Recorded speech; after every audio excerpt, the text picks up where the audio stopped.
માણસ એ કાનો કરી અને વાલ્મીકી સમાજનો દેશ આઝાદ થઈ ગયા પછી આમ તો પેલા રૂસવા પાજોત દરબાર રૂસવા અને એને આઝાદ થઈ ગયા પછી નૂર મંજિલ નામના બંગલામાં માંગરોળ રહેતા હતા અને એનો કાનો કરીને એક હતો વાલ્મીકી સમાજનો માણસ એ ઢોલ વગાડવા જાય એને ત્યાં બધું સેવા હાથે બધું કરતો. હવે ઈ પછી તો દેશ આઝાદ થઈ ગયો પછી તો આ તો માંગરોળ રહેતા અને એ એમ લખે છે એને પુસ્તકમાં પાજોત દરબાર રૂસવા કે એ વાલ્મીકી સમાજનો એક માણસ નાનો માણસ પણ મારી પાસે આવ્યો એકવાર ધાબળો ઓઢીને હું આમ તડકી ખાઈને બેઠો તો ફળિયામાં મારી પાસે આવ્યો મને કીધું કે મને બાપુ ઓળખો છો? મેં કીધું હા તું તો કાનો ને અમારા ગામનો. કે હા હું બહુ રાજી થયો મારી પ્રજા મને બહુ વાલી પાજોત દરબાર કે એટલે હું બહુ રાજી થયો અને મેં કીધું શું આવ્યો કાંઈ કામે કાજે? તો કે બસ બાપુ કામ થોડુંક હતું. એટલે કે શું? તો કે મને ટીબી થઈ છે હવે હું જાજુ જીવી નહીં. અરે ભાઈ તને કાંઈ ન થાય તું કહેતો થોડાક પૈસા આપું તું કહેતો હું પૈસા આપું તું કહેતો તારે જીથરી જવું હોય તો વ્યવસ્થા કરાવી દઉં. તો કે ના બાપુ પૈસા નથી જોતા મારે જીથરી જવું નથી. કે પણ તો તું કહેશો થોડુંક કામ છે ને આવ્યો છું ઓમ કાંઈ લેતો નથી. તો કે બીજું કાંઈ કામ નથી બાપુ કામ એટલું જ છે. કાના નામનો એ વાલ્મીકી સમાજનો માણસ એમ બોલ્યો કામ એટલું જ છે બાપુ કે મારો બાપ ગુજરી ગયો ને તો એ મને કહેતો ગયો હતો કે આપણે છેલ્લી ઘડી આવે ને તો આપણે જેની સેવા જેની હારે કામ કરતા હોય ને આપણો ધણી કહેવાય. જેની હારે નોકરી કે કામ એ ધણીની પાસે જઈને માફી માગી લેવી. કામકાજમાં આપણી ભૂલ થઈ હોય ને એ ધણી માફ કરી દે ને એટલે ઓલો મોટો ધણી માફ કરી દે. બસ માફી માંગવા માટે આવ્યો છું. પાજો દરબાર ધ્રુજી ગયા રૂસવા ધ્રુજી ગયા કે મારે તને કાના કેમ માફી આપી? તો કોઈ ગુનો નથી કે તો હું અહીંથી જઈશ નહીં. તમામ મહેનત મેં ભેળી કરી ત્યારે હું એટલું બોલી ગયો બસ માફ કાના બસ. અને રાજી થતો થતો વયો ગયો અને ત્રીજે દિવસે એના દીકરાનો કાગળ આવ્યો કે મારા પિતાશ્રી સ્વર્ગવાસ થયા છે. આને નાનો માણસ નો કહેવાય આને ધર્મનો થાંભલો કહેવાય. ભલા માણસ આવા માણસોથી ભારત બન્યું છે. આમ કરીને આમ કરીને આમ કરીને આમ કરીને જે નકશો રહ્યો ને એ તો ધરતીનો ખાલી નકશો છે. ભારત એટલે દરેક જ્ઞાતિ જાતિ ધર્મ માટે રાષ્ટ્ર માટે જેને કાંઈક સંઘર્ષ કર્યા છે એ આપણો નકશો છે. આપણા મહાપુરુષ લોહ પુરુષ દરિયાને કાંઠે આવે સોમનાથને પગે લાગે અને સોમનાથનું મંદિર ખંડેર જેવું જોયું અને એને દરિયાના પાણીમાંથી આમ અંજળી ભરી ભાઈ અને એમ કીધું કે વિધર્મીઓ વિદેશથી આવેલા હો તમે અમારા ધર્મને તોડવાની ગમે એટલી કોશિશ કરો પણ એક દિવસ આ સોમનાથ મંદિરને પૂર્ણ રીતે ઊભું કરી અને માથે ધજા ન ફરકાવું તો હું સરદાર વલ્લભ પટેલ નહીં આ મારી પ્રતિજ્ઞા છે સાહેબ. ઉક્તિ વાંચો જ ખબર પડે. બેનું દીકરીને હું ઘણી વાર કહેતો હું તમારે રોલ મોડલ માનવા હોય તો વલ્લભભાઈ પટેલની દીકરી મણિબેનને વાંચો તો ખબર પડે.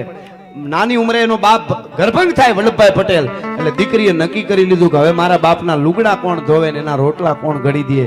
આખી જિંદગી સફેદ વસ્ત્ર ધારણ કરી અને એમ બ્રહ્મચારી કાઢી નાખી મારા બાપની સેવા મારે કરવી છે. લગ્ન ન કર્યા આવી દીકરીઓને અટાણે જે ઉલાળા મારે છે ને એને વાંચવું જોઈએ એક દીકરી કેવી હોય. અટાણે તો હું ગમે એમાં રાધે કૃષ્ણને નામ આપી દે પ્રેમમાં રાધે કૃષ્ણ. હવે રાધા કોણ? કૃષ્ણ રાધાજી પરાશક્તિ છે. કૃષ્ણ ભગવાન 11 વર્ષના હતા રાધાજી તેથી 22 વર્ષના હતા. એ પરમાત્મા તરીકે માનતા હતા કૃષ્ણને. કૃષ્ણ એને પરાશક્તિ તરીકે માનતા હતા. એના કોઈ લગ્ન નથી થયા. આ ઈ શુદ્ધ પ્રેમ જે ભક્તનો આત્માનો એની વાત હતી. હવે સીધા ગમે એને પ્રેમ કરો. રાધા તું મારી રાધા અરે તારી ભલી થાય તારી. હું તો એમ કહું છું આપણે તો શું છે હેલું હેલું જ પકડી લીધું. મને ઈ વાંધો છે હેલું હેલું વનજ કેવું હેલું પકડી લીધું ખબર? શિવરાત્રી આવે એટલે કે ગાંજો ગોતો ભાંગ ગોતો ભોળોનાથ પીતા ભોળોનાથ પીતા તું કાળોતરો નાખની ગળામાં લે ખબર પડે.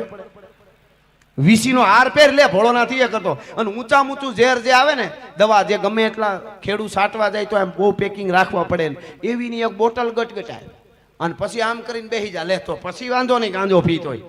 પેલી વાત તો ઈ ભોળોનાથ ગાંજો કે ભાંગ પીતા જ નહોતા. હું સાબિત કરી દઉં. ઈ એમ કહેતા હતા ભૂંડું ભૂંડું બધું મને આપી દો એટલે આમ રાખી દો હું અહીં દાટી દઉં. ભૂતડા તો કે લાવો ભાંગ તો કે લાવો ગાંજો તો કે લાવો ખરાબ ખરાબ લઈ લેવું બધું એટલે પીવું એવું નહોતું. મહાદેવને અટણ હું તો કલાકાર મિત્રોને વિનંતી કરું છું હમણાં પ્રોગ્રામમાં સતત કહું છું ભોળાનાથે ભાંગ વાવી નિંદે છે ગણેશ ને આવા ગીતો બંધ કરી દેજો. કારણ કે હવે અમુકને વામપંથીઓને આ બાના જડી જાય છે. આ બધા આ બાના રામ કૃષ્ણ શિવ આ બધા બાના એ કે તમારો ભોળોનાથ તો ગંજેડી હતો ને ભંગેડી હતો ને આપણે કહેવાનું ભાંગ ભાંગ ભોળોનાથ પીએ કોઈ દી? ઈ કોણ છે મહાદેવ? ઈ ભાંગ પીએ? હવે એ બંધ કરી દેવાનું. આપણે કેવા ભજનો ગાય ભોળાનાથે ભાંગ વાવી નિંદે છે ગણેશ પાર્વતીજી પાણી વાળે. વાહ વાહ વાહ વાહ પાર્વતીજી પાણી વાળે. તારા ડોહીમાં પાણી વાળતા હોય તો સારું કર્યું જોઈ લે. પાર્વતીજી પાણી ન વાળે એટલે મારું કહેવાનું હવે આપણે જાગવું જોઈએ. આપણા ઉપર ગમે એને કોમેન્ટ ગમે ત્યારે કરી દે છે. સુરજ દાદા ઉપર કરેલી છે, મારે પાસે બધા પ્રમાણો છે. કૃષ્ણ ઉપર, રામ ઉપર, સીતા ઉપર, મહાદેવ ઉપર થાય બોલી જવાનું. પાછું સેક્યુલર ના દીકરા થાય પાછા. મને આમ રેવાય નહીં એટલે ધરાર કહેવાય જાય છે. નબળા ગીતો સાંભળતા નહીં. અમારે પ્રોગ્રામમાં હમણાં એક બેન ઊંચા થઈ ને ગાતા હતા, પૂછો જરા પૂછો મુझे क्या हुआ है. મેં કીધું હડકવા હુઆ હે બેન. અમારા પ્રોગ્રામમાં આ તો રહેવા દો. એવા એવા ગીતો, ગમે એવા ગીતો, હા ભગવાનના બાના એમાં દઈ દેવા બધે. એટલે મારો કહેવાનો અર્થ આ ચારણનો ટીમ્બો છે, અહીંયા 18 વર્ણ બેઠા ને બધાની વાતો મારી પાસે છે. રાષ્ટ્ર ભક્તિની વાતો જુદી છે. આપણું રાષ્ટ્ર કેવું હતું, મોત મોત ચારે બાજુ મરવા સિવાય વાત નહીં. રાષ્ટ્રને પાઘડીઓમાંથી 2 રૂપિયાની નોટું કાઢીને ખાવા ન હોય ને તો એ સપ્તાહ હોય, મંદિર હોય તો આમ કરીને આપતા હતા. અટાણે દેવાવાળાનો પારે નથી. હવે સારા કામ કરે એને વંદન છે. ઘણા બધા એકચ્યુઅલી આમાં બધે વાપરમાં શિક્ષણમાં હવે શિક્ષણવાળાએ હૂડ કાઢ્યું તમારા. હવે ભણાવવાની ના નથી હો, પણ શિક્ષણ તમે માનો છો કોને એ પેલા નક્કી કરો. શિક્ષણ ઈ કરવા એને કહેવાય કોકનું હૂડ કાઢી નાખવું ખૂબ ભણીને, પ્રકૃતિને વીખી નાખો, નદીઓ બગાડો, દરિયા બગાડો, બુલડોઝર ફેરવી દો, બધે આમ વગડો હોય ને હારા ઝાડવા ઉભા હોય ને કાપી થોડોક પલોટ આમ જમીન હોય 50 વીઘા તો કે ફેરવો બુલડોઝર બધું કાપી. એકચ્યુઅલી ઓલા લીમડા બીમડા બધું કાપો તો સરસ મજાનું થઈ જાય. તે હૂડ કાઢ્યું, આ સરસ મજાનું નથી. જરાક ઝાડવા વાવે.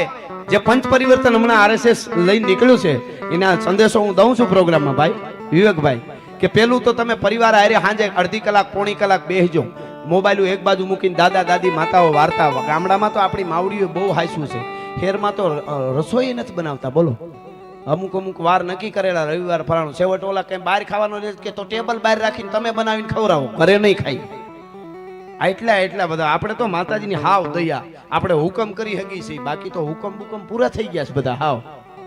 હા બહટિયું જ બોલે છે હાવ. મને એમ થાય કયું આપણો આમ નથી મહેમાનને લઈને જવાતું. હા બધું હાવ અને મેકઅપના ખર્ચા છે ને એ જ મારી નાખે છે. આ તો હકીકત કહું છું. મેકઅપ કરવો, સારું થાવું, તૈયાર થાવું એ ખરાબ નથી. બેનું દીકરી રૂડા લાગે, બેનું દીકરી રૂડા લાગે સારી વાત, શક્તિ છે, એનો મને વાંધો નથી. પણ પતિના પગારનું જોવું જરાક, એના પ્રમાણે વાંધો નહીં. હા ઉહરડી નો લેવાય બધો એમ.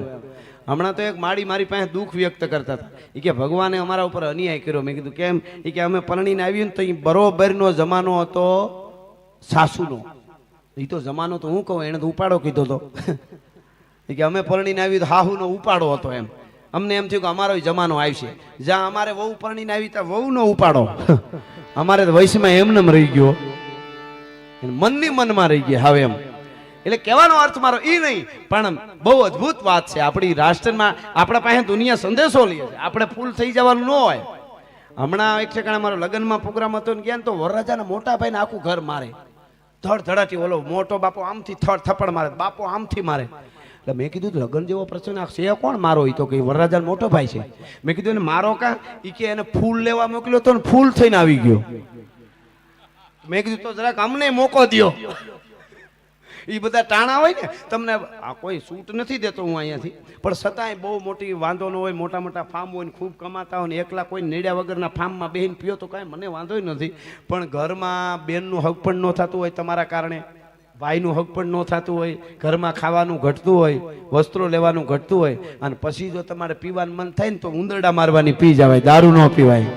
હે એ તો હકીકત છે ને. એટલા માટે બાઈ આવીએ સંગટા પાડે તારવા ચારણા બેડો નાવારા ભાવના દિયા પધારણી મૂર્તા પધારણી પધારે મૈયા સુધારણી કવે સારા હિગડા જુના જુના હાજરા.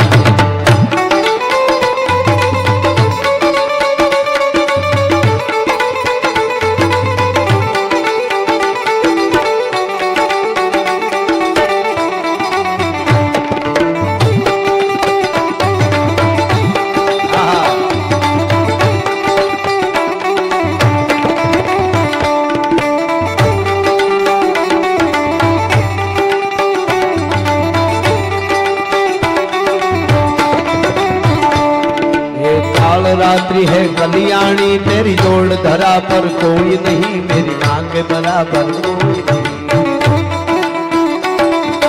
काल रात्रि है कल्याणी तेरी जोड़ धरा पर कोई नहीं, मेरी मांग बराबर कोई नहीं.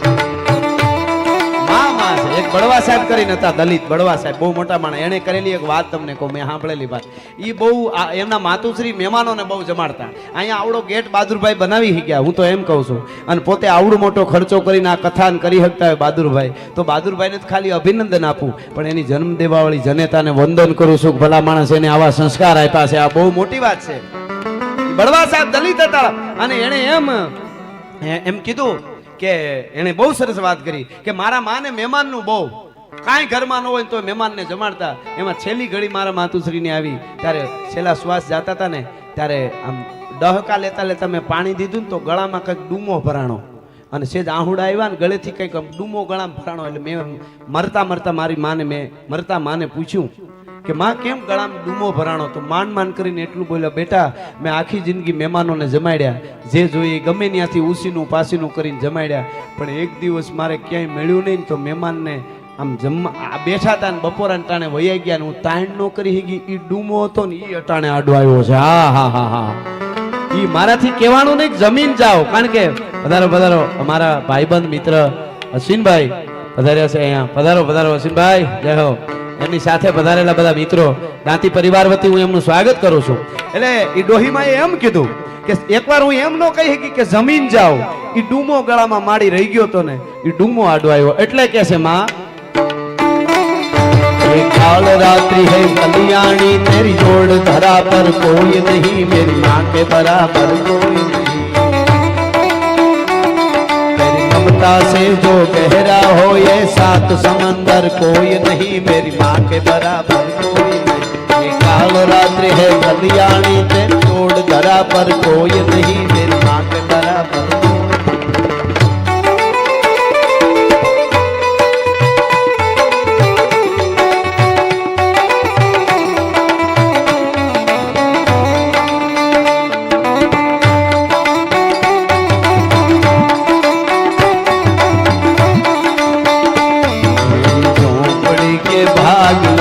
जाग जाएंगे राम आएंगे,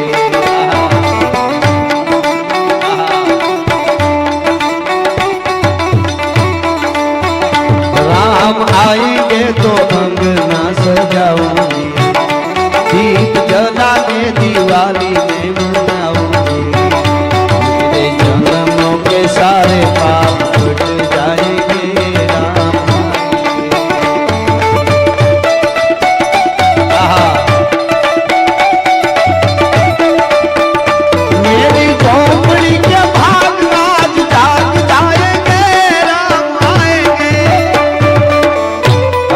રેપર લઈ આપણે ધુરંધર માં આવ્યું ને ચારણી સાહિત્ય નું રેપર ભગત બાપુ નું સાંભળજો.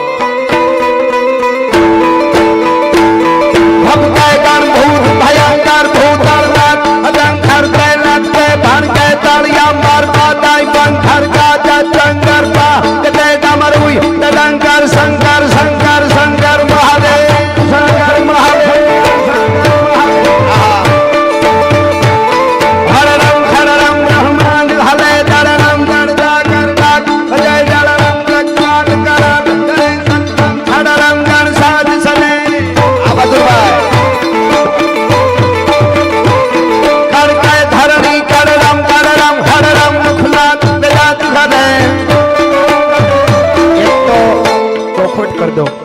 અમારું ચારણનું આંગણું છે પણ 18 વર્ણાએ બેઠા છે. અત્યારે સાહિત્યકારો નવા ખૂબ તૈયાર થાય છે, સારી વાત છે, કલાકારો થવું જોઈએ.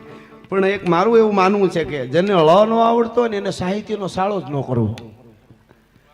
ળ ન બોલતા આવડતું હોય ને ભેરિયાવારી આમ મજા આવે જરાય. ભેરિયાવારી કારણ કે ભેડિયો તો બહુ ખરાબ થાય. ભેડિયો તો ઓલા ભેડિયા હોય જંગલમાં ઈ હોય, ભેળિયો તો ભેળિયો જ હોવો જોઈએ. એમાં ળ આવે ની અળ અને ળ આવે ની અળ જ આવવો જોઈએ. ભગત બાપુનું છંદનું બંધારણ જોઈજો તમે, ફરીથી સાંભળજો.